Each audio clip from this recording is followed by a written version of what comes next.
Hi friends, how are you? ఎలా ఉన్నారు? అంతా బాగున్నారా? ఈరోజు మన డిస్కషన్ ఏంటంటే కెపాసిటెన్స్ ఎలా మెజర్ చేస్తారు, రెసిస్టెన్స్ ఎలా మెజర్ చేస్తారు, ఈ రెండింటికి అలా డిఫరెన్స్ ఏంటి అనేది అన్ని మనం ఈరోజు తెలుసుకుంటున్నాం. ఇక్కడ ఫస్ట్ కెపాసిటెన్స్ వచ్చేసేసి పీకో ఫారడ్ నుంచి ఫారడ్ వరకు ఉంటుందండి. పీకో ఫారడ్ అంటే పిఎఫ్లు వస్తాయి, నానో ఫారడ్ అంటే బాక్స్ టైప్ కెపాసిటర్లు వస్తాయి, మైక్రో ఫారడ్ అంటే ఎలక్ట్రోలైటిక్ కెపాసిటర్లు ప్లస్ ఏసీ ఫ్యాన్ కండెన్సర్లు ఇవన్నీ మైక్రో ఫారడ్ వస్తుంది.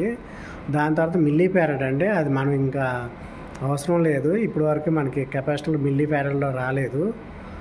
ఇక ఫైనల్ వచ్చేసి ఫారడ్ అండి. ఇవి మీరు తెలుసుకుంటే మనం చేసేదానికి ఇప్పుడు ఈజీగా మీరు గుర్తుపెట్టుకోవచ్చు. అలాగే చివరిలో రెసిస్టెన్స్ కూడా చెప్తాను నేను. రెసిస్టెన్స్ ఎలా మెజర్ చేస్తారు, రెసిస్టెన్స్ ఎలా కనెక్ట్ చేయాలి, రెసిస్టెన్స్ పెంచుకోవడం ఎలా, తగ్గించుకోవడం ఎలా, రెసిస్టర్లు ఎలా కనెక్ట్ చేస్తే పెరుగుతుంది, ఎలా కనెక్ట్ చేస్తే తగ్గుతుంది, కెపాసిటర్లు కూడా ఎలా కనెక్ట్ చేస్తే పెరుగుతుంది, ఎలా కనెక్ట్ చేస్తే తగ్గుతుంది అనేదాన్ని ఈ వీడియోలో మనం తెలుసుకుంటున్నాం. కాబట్టి ఫ్రెండ్స్, జాగ్రత్తగా వీడియో స్కిప్ చేయకుండా చివరి వరకు చూడండి, అప్పుడే మీకు అర్థమవుతుంది. ఎందుకంటే నేను ఒక కెపాసిటర్ మీద వాల్యూ చూపిస్తాను ఫస్ట్, తర్వాత రీడింగ్ చూపిస్తాను. ఆ రెండింటిని మీరు కూడా అబ్జర్వ్ చేసి కంపేర్ చేసి చూడండి. అలాగే రెజిస్టర్ కూడా కలర్ కోడ్ మీకు చూపిస్తాను. కలర్ కోడ్ని బట్టి దాని వాల్యూ మన మీటర్లో వచ్చిన వాల్యూ చూపిస్తాను. ఇవి వస్తేనే మీకు తర్వాత అవి ఎలా కనెక్ట్ చేస్తే పెరుగుతుంది, ఎలా కనెక్ట్ చేస్తే తగ్గుతుంది అనేది కూడా మీకు ఈ వీడియోలో వివరంగా నేను మీకు ఎక్స్ప్లెయిన్ చేస్తాను. చూడండి ఫ్రెండ్స్, ఈ క్లిప్లో విడిగా పెట్టాను కదా, ఇది వచ్చేసి ఎర్రర్. పి అంటే ఇక్కడ పి ఉంది కదా, పి అంటే పీకో ఫారడ్స్ అండి. పీకో ఫారడ్స్ మనకి రేంజ్ ఎలా చూపిస్తుందండి. పి అంటే పీకో ఫారడ్స్, ఎన్ అంటేనేమో నానో ఫారడ్స్, యూ అంటే మైక్రో ఫారడ్స్లో చూపిస్తుంది ఫ్రెండ్స్. ఇప్పుడు మనం నానో ఫారడ్లో పెడితే నానో ఫారడే చూపిస్తుంది, పిఎఫ్లో పెడితేనేమో పి అని చూపిస్తుంది. దాన్ని బట్టి మనం అర్థం చేసుకోవచ్చు ఇది పీకో ఫారడ్ అని. ఇప్పుడు ఒక కెపాసిటర్ మనం పెట్టి చూద్దాము. ఈ కెపాసిటర్ చూసాక 0.22 మైక్రో ఫారడ్ అండి. ఇది దీనిలో ఎంత చూపిస్తుందో చూద్దాం మనం ఇప్పుడు.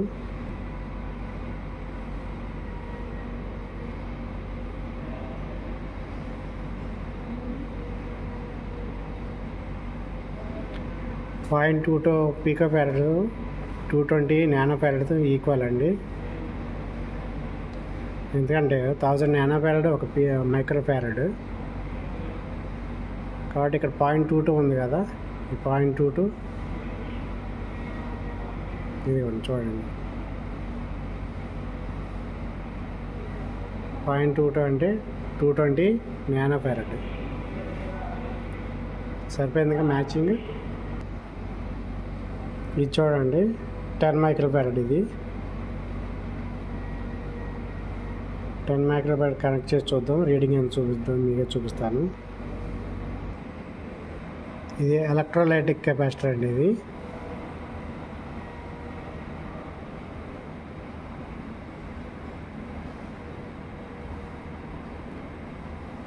మైక్రో ఫారడ్కి మనకి 7.7 మైక్రో ఫారడ్ చూపిస్తుంది.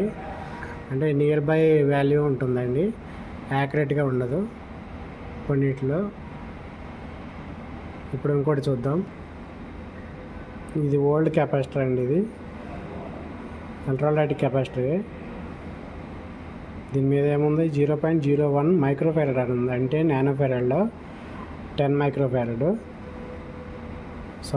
10 నానో ఫారడ్. ఇది చూద్దాం ఎంత వస్తుందో.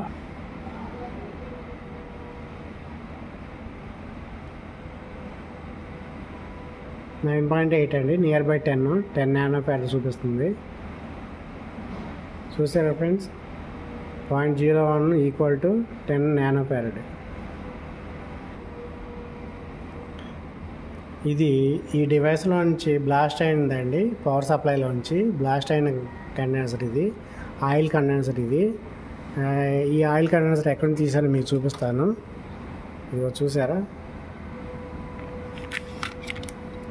ఇక్కడదండి. ఇది ఇక్కడ ఉబ్బిపోయి బ్లాస్ట్ అయింది. ఇది ఎంత 220 నానో ఫ్యారడ్. 220 నానో ఫ్యారడ్కి ఎంత వస్తుందో మీకు చూపిస్తాను ఇప్పుడు.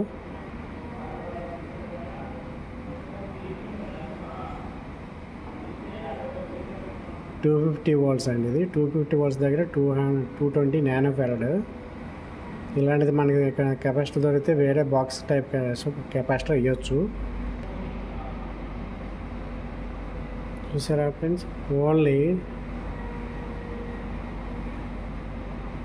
184 పీకో ఫ్యారడ్ మాత్రమే చూపిస్తుంది. అంటే బ్లాస్ట్ అయిపోయింది కాబట్టి ఇందులో కెపాసిటర్ ఛార్జ్ అవ్వట్లేదు, కాబట్టి ఇది ఫెయిల్ అయింది. ఫ్రెండ్స్, మనకి ఈక్వల్ కండెన్సర్ దొరకకపోతే మనం ఈ విధంగా కూడా చేంజ్ చేసుకోవచ్చు. ఇది ఓల్డ్ టైప్ అండి. దీని మీద ఎంత ఉంది ఇప్పుడు? 220 నానో ఫ్యారడ్ 250 వోల్ట్స్ దగ్గర ఉంది ఇది. అలాగే ఇందాక చూపించింది మీకు ఇది 220 నానో ఫ్యారడ్. ఇది కూడా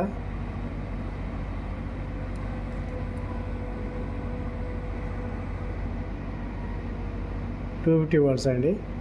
ఇది దీనికి సూట్ అవుతుంది. చూసారా, 250 వాల్స్ దగ్గర ఇది వేసుకోవచ్చు. ఇది లేటెస్ట్ అండి. ఇది మనం రీప్లేస్మెంట్ చేసుకోవచ్చు, కాబట్టి ఇది రీప్లేస్మెంట్ చేసినాక మీకు ఇంకో వీడియోలో చూపిస్తాను. ఇది చూడండి ఫ్రెండ్స్, ఇది కూడా 0.22 మైక్రో ఫ్యారడ్. దీన్ని మనం 220 నానో ఫ్యారడ్ కింద మనం మీటర్లో చూడవచ్చు. చూడండి ఫ్రెండ్స్, 236 నానో ఫ్యారడ్ వచ్చింది. ఇక్కడ 220 ఉంది. కొంచెం టాలరెన్స్ ఉంటుంది 10% అటు ఇటుగా, కాబట్టి ఇది ప్రాపర్గా మంచి కండిషన్ ఉన్న కెపాసిటర్. ఇది చూడండి, 25 వోల్ట్స్ దగ్గర 100 నానో ఫ్యారడ్ ఉంది. 100 మైక్రో ఫ్యారడ్. ఇది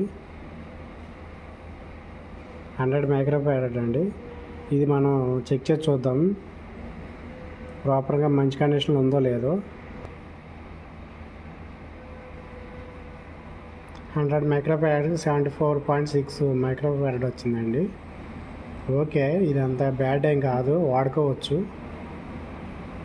మరి 50-40కి వచ్చేస్తే మాత్రం అది వీక్ అయినట్టు. ఇది ప్రస్తుతం వర్కింగ్ కండిషన్ ఉంది కాబట్టి బాగానే ఉంది. ఇది ఇలాంటివి కూడా మనం వాడుకోవచ్చు. చూసారు ఫ్రెండ్స్, ఇక్కడ మైక్రో ఫ్యారడ్. ఇది యూ అంటే మైక్రో ఫ్యారడ్ అండి. ఫ్రెండ్స్, ఇది చూడండి, 10 మైక్రో ఫ్యారడ్ కదా. ఇది కొంచెం ఫాల్టీ కెపాసిటర్ లాగా అనిపిస్తుంది. 10 మైక్రో ఫ్యారడ్. ఇందులో ఎంత వస్తుందో చూద్దాం. ఇందులో 4 నానో ఫ్యారడ్ వస్తుందండి. అంటే ఇది చాలా వీక్ అయిపోయినట్టు. 10 నానో ఫ్యారడ్కి 4 నానో ఫ్యారడ్ వస్తుంది. బాగా వీక్ అయిపోయింది, అందుకే ఇది రీప్లేస్ చేయబడింది. అలాగే మనం ఈ ఫ్యాన్ కండెన్సర్లు కానీ మోటార్ కండెన్సర్లు కానీ ఇవి కూడా చెక్ చేసుకోవచ్చు. కూలర్ ఫ్యాన్ వచ్చేసి 10 MFD.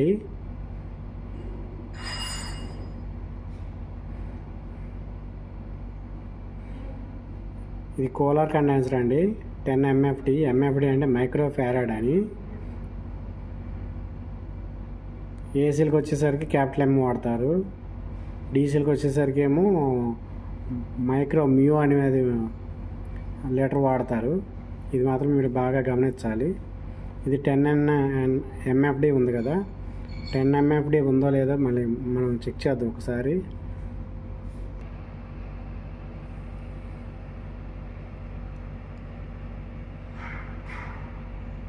ఇది 7 మైక్రో ఫ్యారడ్ ఉంది. ఇది అంటే వర్కింగ్ కండిషనే. 7 అంటే వర్కింగ్లో ఉండి నిదానంగా వీక్ అవుతుంది. ప్రస్తుతానికైతే వాడుకోవచ్చు. ఇది ఇప్పుడు దీనికన్నా పెద్దది చూపిస్తాను.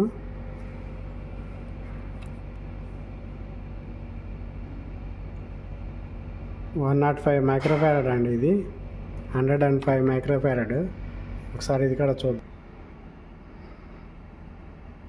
105కి 107 వచ్చిందండి మైక్రో ఫ్యారడ్. చూసారుగా, ఇది కొత్త కండెన్సర్ అండి. ఇది 105కి 107 వచ్చింది. ప్రాపర్గా మంచి కండిషన్లో ఉన్న కెపాసిటీ ఇది. ఇక్కడ వోల్టేజ్తో సంబంధం లేదండి, లోపల కెపాసిటీ ఎంత అనేది ఈ మీటర్ తెలియజేస్తుంది. నేనైతే ఈ విధంగానే చెక్ చేస్తాను ఫ్రెండ్స్. మీరు వేరే వాళ్ళే ఇంకా ఏ విధంగా ఏ టైప్లో చెక్ చేయవచ్చో మీరు కామెంట్ రూపంలో కింద తెలియజేయండి. ఇది బాక్స్ టైప్ కెపాసిటర్ అండి. చూసారా 0.22 మైక్రోఫెరడ్ అని రాసింది ఇక్కడ. ఇదిగోండి 0.22 మైక్రోఫెరడ్ అని రాసింది. వోల్టేజ్ రేంజ్ వచ్చేసి 275 volts ఏసీ అని కూడా రాసింది. చూసారా. ఇప్పుడు ఇది మనం చెక్ చేద్దాం. 0.22 మైక్రోఫెరడ్ అంటే నానోఫెరడ్లో 220 నానోఫెరడ్ అండి. 217 3 నానోఫెరడ్ తగ్గింది. అంటే కొత్తది, ఇది ప్రాపర్గా వర్క్ చేస్తున్నట్టే. 10% టాలరెన్స్ ఉంటుందండి, దానిలో ఇది మీట్ అవుతుంది. చూసారా ఫ్రెండ్స్ ఎలా ఉందో కెపాసిటర్ మెజర్మెంట్ ఇలా ఉంటుంది.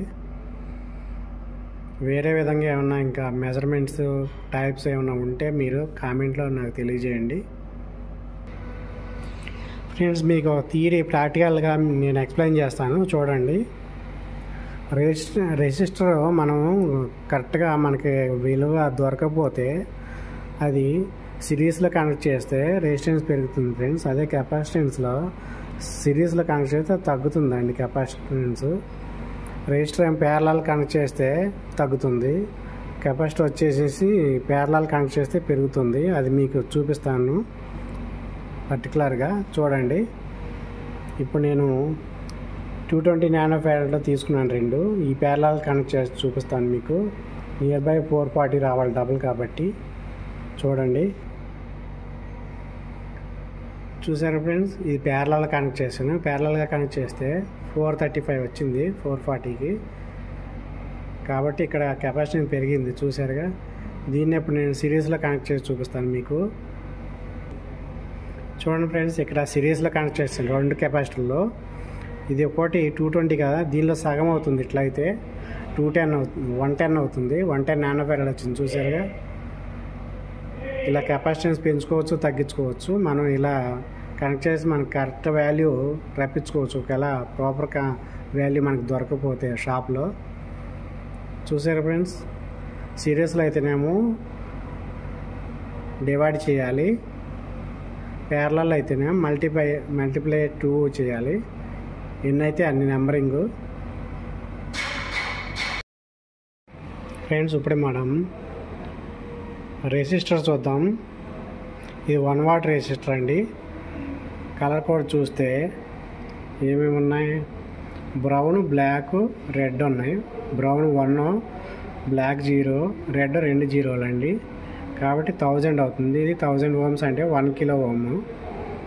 ఈ 1 kilo ohm ఉందో లేదో మీకు చూపిస్తాను. తర్వాత ప్రాక్టికల్గా అది హెచ్చు తగ్గులు కూడా చూద్దాం మనం. చూసారు ఫ్రెండ్స్, 982 ohms ఉంది. ఇది టీ అంటే ఇక్కడ కిలో ఓమ్ అండి. 0.982 కిలో ఓమ్ వచ్చింది మనకి 1K కాబట్టి. 0.982 అంటే నియరెస్ట్ 1Kనే. చూసారు కదా, 1K ఉంది ఇక్కడ. ఇలాంటి నేను ఇంకో 2 సిరీస్లో కలుపుతాను ఫ్రెండ్స్. ఇక్కడ 1K నేను 2 తీసుకున్నాను అంటే 2K. ఇది 2K ఉందా లేదా మీకు చూపిస్తాను. ఇది సిరీస్లో కనెక్ట్ చేశాను.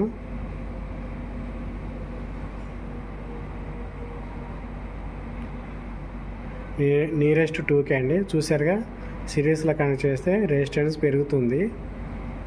అదే ప్యారలల్గా కనెక్ట్ చేస్తే రెసిస్టెన్స్ తగ్గుతుంది. ఇది కెపాసిటీ రివర్స్ అండి, రివర్స్ ఫార్ములా. ఇప్పుడు మనం ప్యారలల్ కనెక్షన్ చూస్తున్నాం అండి. 1K రెసిస్టర్లో ప్యారలల్ చేశాను. ప్యారలల్ చేస్తే 500 రావాలి, ఎందుకంటే 1Kలో సగం కాబట్టి. చూసారా 493 వచ్చింది ఓమ్స్. ఇది ఓ అంటే ప్యారలల్లో 500 ohms వచ్చింది. చూసారా ఫ్రెండ్స్, ఫార్ములా ఇదే అండి. ఫైనల్గా నేను చెప్పేది ఏంటంటే, కెపాసిటెన్స్లో సిరీస్లో అయితే తగ్గుతుంది, రెసిస్టెన్స్లో సిరీస్లో అయితే పెరుగుతుందండి. అలాగే ప్యారలల్లో రెసిస్టెన్స్ తగ్గుతుంది రెసిస్టర్కి అయితే. అదే కెపాసిటర్లో అయితే ప్యారలల్ కనెక్ట్ చేయగానే రెసిస్టెన్స్ డబుల్ అవుతుంది, కెపాసిటెన్స్ డబుల్ అవుతుంది. ఇదే గుర్తుపెట్టుకోవాలి మీరు. ఈ విధంగా మనం మల్టీమీటర్లు కానీ ఎక్కడ చూడలేము కాబట్టి మనం ఎల్సిఆర్ మీటర్ ఇందులో చూసుకున్నప్పుడు మనకి వేరియేషన్ అనేది ఇదంతా మనకి తెలుస్తుంది. ఎలక్ట్రానిక్ సర్క్యూట్ R&D చేసేటప్పుడు కానీ డెవలప్మెంట్ చేసేటప్పుడు కానీ ఈ ఫార్ములాలు మనకు కరెక్ట్గా యూజ్ అవుతాయండి. లేదంటే ఏదైనా రిపేర్ చేసేటప్పుడైనా మనకి ఏదైనా తెలియని వాల్యూ షాపులో దొరకకపోతే అప్పుడు మనం ఇలా చేసుకుని కూడా మనం దాని ప్రాబ్లం సాల్వ్ చేసుకోవచ్చు. నా వీడియోకి నచ్చినట్టయితే సబ్స్క్రైబ్ చేసి లైక్ కొట్టి కింద కామెంట్లో కూడా తెలియజేయండి.